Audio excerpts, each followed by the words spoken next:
It was just a regular Tuesday, sipping tea, when Deborah called, asking about my plans for the holidays. Sounded normal, right?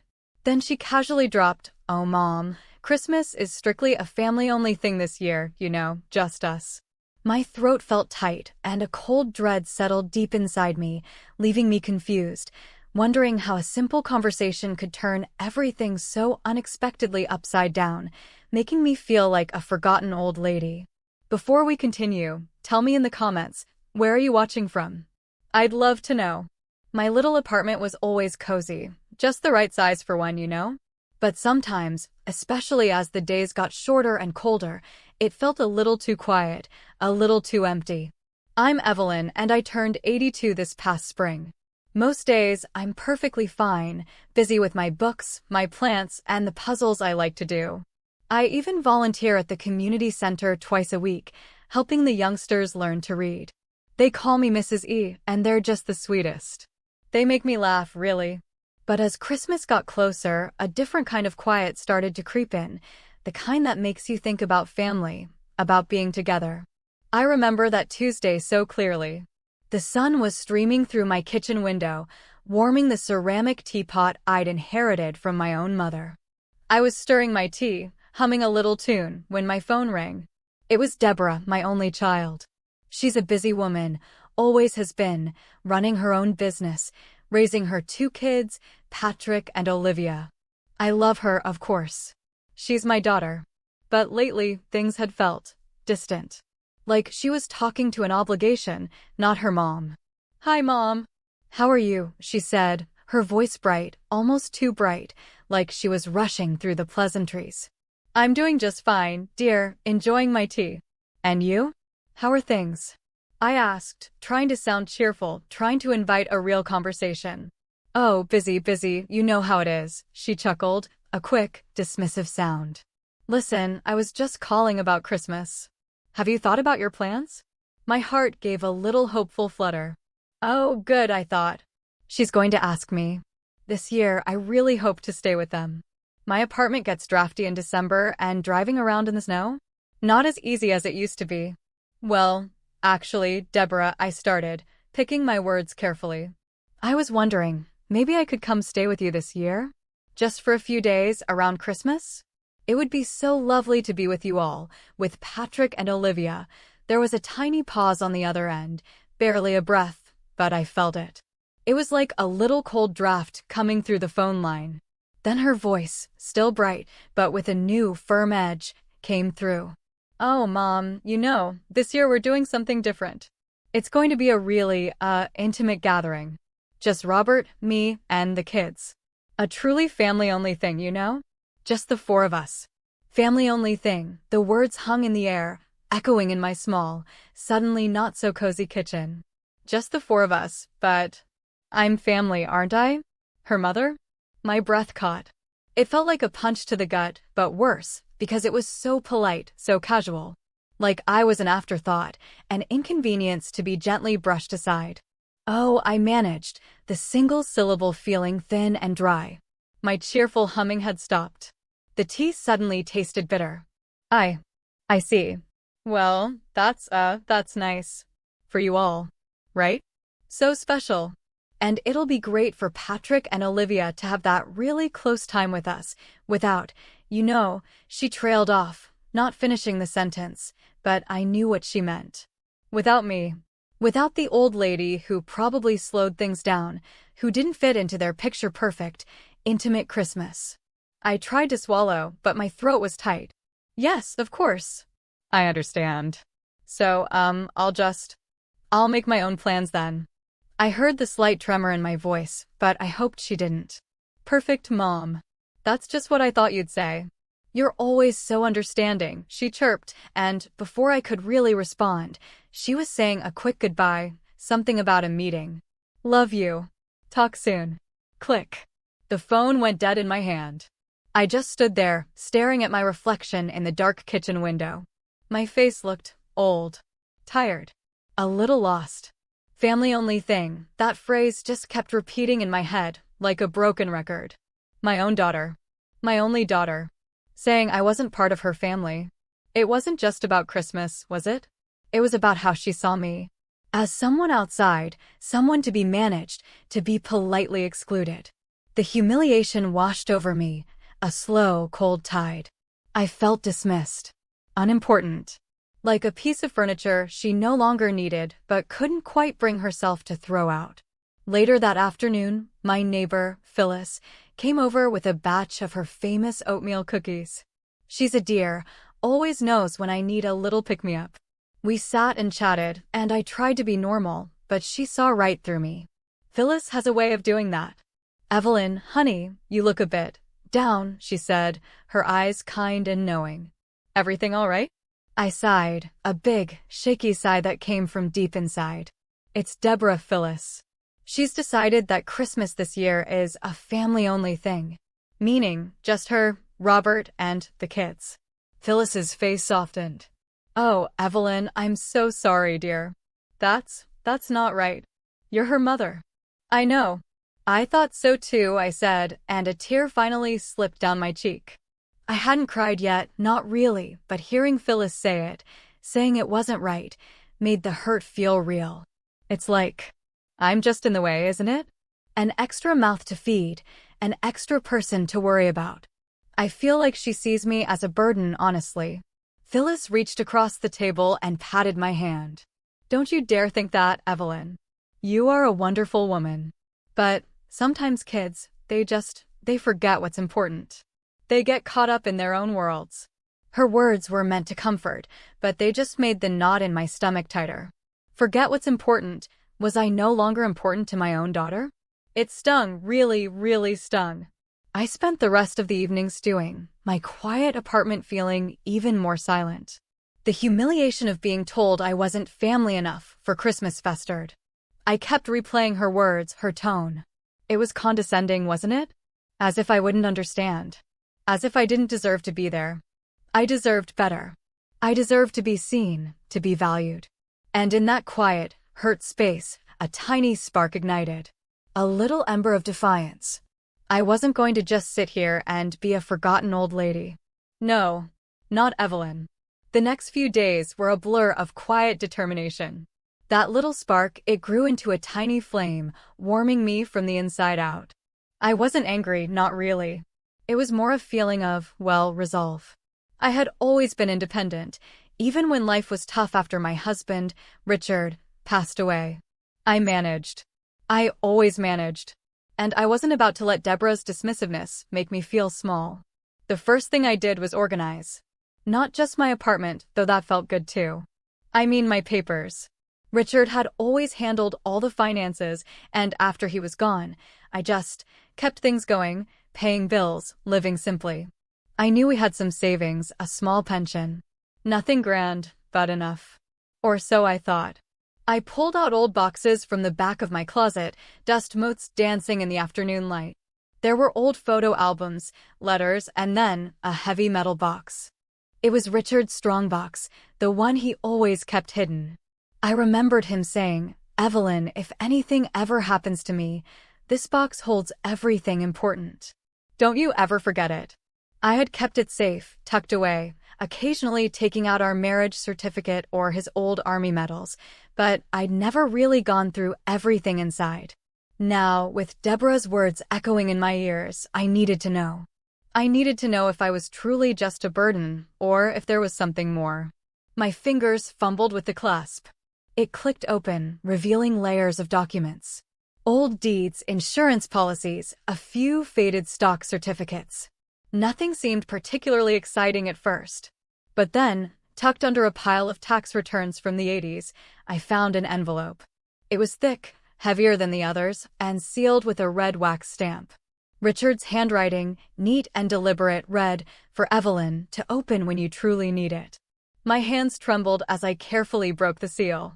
Inside, there were more documents, but these looked different. Newer.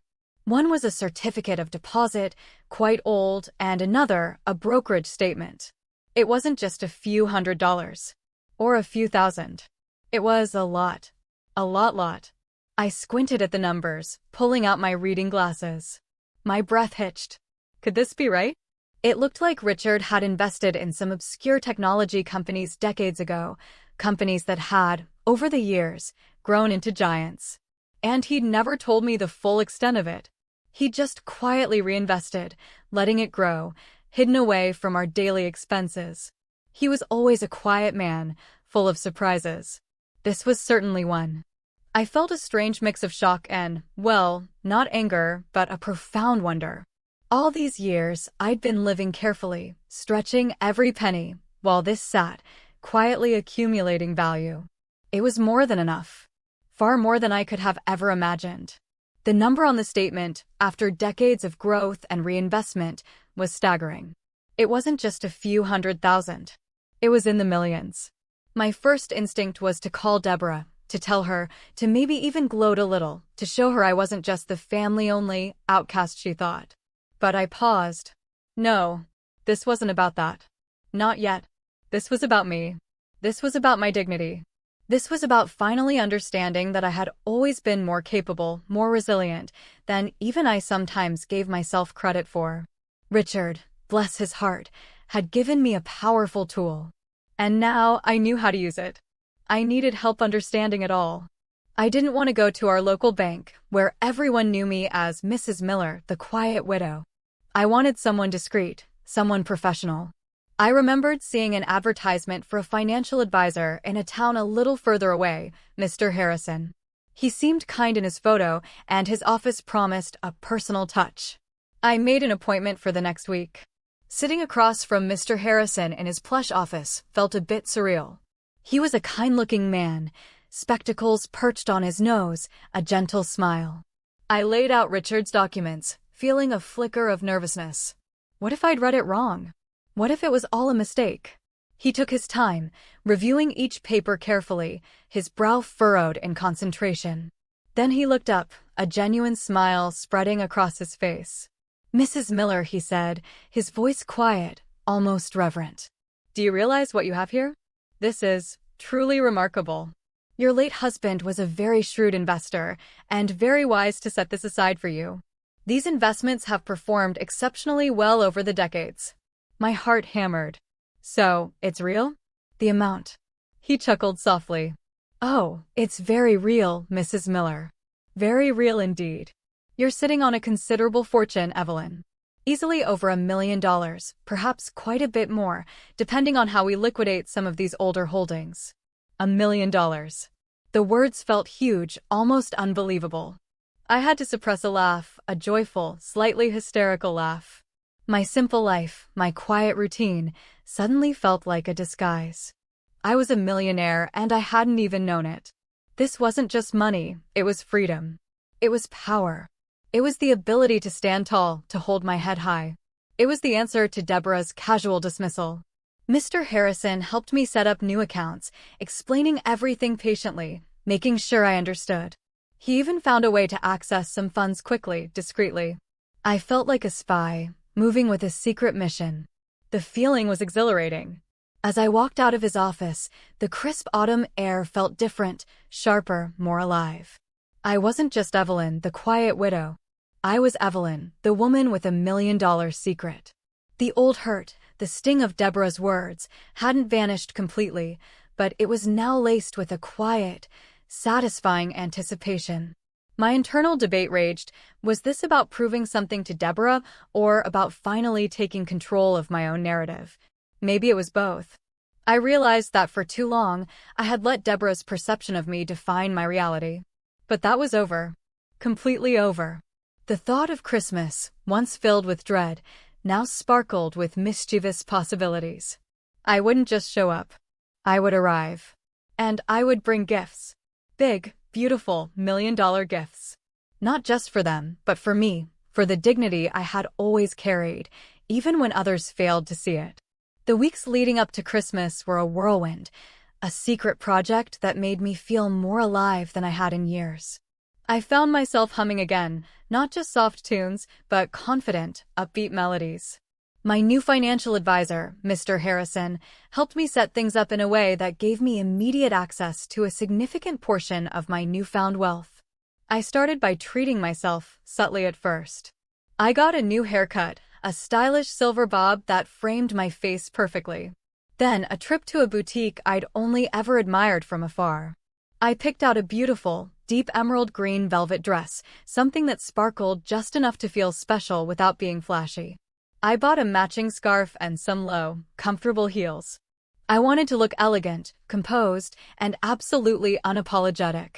Then came the gifts. Oh, the gifts. I didn't want to just throw money at them. I wanted them to be thoughtful, meaningful, but undeniably grand. For Deborah, who had always complained about her old, unreliable car, I found a sleek, modern sedan. Nothing over the top, but reliable, comfortable, and definitely luxurious. It was the kind of car she'd always hinted at, but deemed too impractical. I arranged for it to be delivered to her driveway on Christmas morning with a bow. For Robert, her husband, who was a quiet man but loved his gadgets, I bought a top-of-the-line home theater system, something he'd spend hours researching online but never pull the trigger on. For Patrick, my grandson, who was struggling with student loans and dreaming of opening his own little coffee shop, I set up a fully funded college debt payoff and a generous seed fund for his business idea. For Olivia, my granddaughter, who had a passion for art but felt she couldn't afford a proper studio space, I found a beautiful, light-filled studio loft apartment downtown and paid for the first year's rent and supplies. Each gift was substantial, meticulously planned, and completely out of character for the Mrs. Miller they thought they knew. Last week, Deborah called again, her voice brimming with her usual hurried cheer. "Mom, just calling to remind you about Christmas. We're going to have such a lovely, quiet, family-only day. I hope you have something nice planned for yourself, a cozy little day." Her voice held that undertone again, the one that suggested she was just checking off a box, making sure I wasn't going to be a problem. She chuckled, a short, knowing sound. "It's good to have a quiet one sometimes, isn't it? Without all the fuss." I could almost hear the smile in her voice, a smile that seemed to say, "I control this narrative, Mom. I've put you in your place." It made me take a deep breath, but this time, it was a breath of anticipation, not hurt. "Oh, I have very nice plans, Deborah," I said, my voice calm, steady, maybe a tiny bit mysterious. "A very different kind of Christmas. You'll see." She laughed, a little more dismissively this time. "Well, that's just lovely, Mom. Good for you. Anyway, gotta run. Robert's waiting. Love you." Another quick click. Christmas morning dawned, crisp and bright. My stomach fluttered, a mix of nerves and pure exhilaration. I took my time getting ready, slipping into the velvet dress, adjusting the scarf. I looked in the mirror, and I didn't just see Evelyn. I saw a woman who had found her strength, her voice, her forgotten legacy. I called a car service, something I'd never done before, feeling wonderfully extravagant. When the sleek black car pulled up to Deborah's beautifully decorated house, I took a deep breath. I saw the new sedan sitting in the driveway, already sparkling under the winter sun. The driver opened my door, and I stepped out, holding two beautifully wrapped, impossibly heavy gift boxes. One was for Robert and Deborah, containing the keys to the new car and info on the home theater setup, along with some personal touches, and the other, a large flat box, contained the details for Patrick and Olivia, their specific financial arrangements and keys. I walked up the pathway, the crunch of the gravel sounding loud in the quiet morning. I rang the doorbell, a gentle, deliberate chime. I heard muffled voices, laughter from inside. Then, the door opened. Deborah stood there, in a festive apron, a bright, slightly bewildered smile on her face. Her eyes, wide with surprise, darted from the black car behind me to the boxes in my hands, then up to my face. Her smile, it froze. Like someone had hit the pause button on her entire expression. Her jaw slackened, just a fraction. Patrick and Olivia, who were behind her, peeking around her shoulder, looked equally stunned. Even Robert, standing a bit further back in the entryway, stopped mid-sentence. "Mom?" Deborah managed, her voice a thin whisper, barely audible. What are you doing here?" I met her gaze, a calm, steady look. My heart beat a confident rhythm. "Well, dear," I said, my voice clear and even, a little softer than hers. "I told you I had very different plans for Christmas this year, didn't I? And, well, I am family." And it is a family-only thing, after all. So, here I am. I stepped forward, gracefully, and held out the boxes.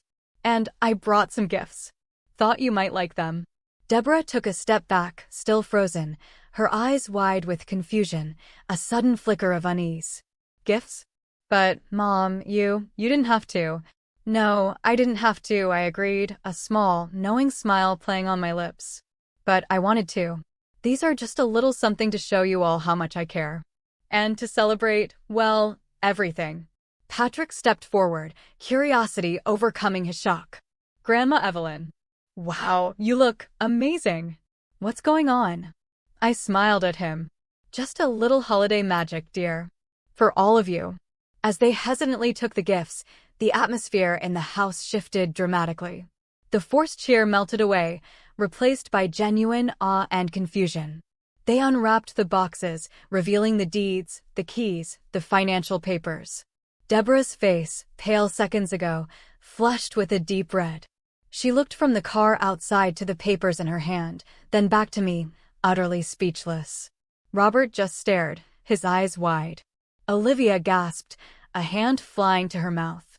The family-only exclusion, the subtle humiliation, it all came crashing down around Deborah. Not because I was proving her wrong with money, but because I was proving her wrong about me. I wasn't a burden.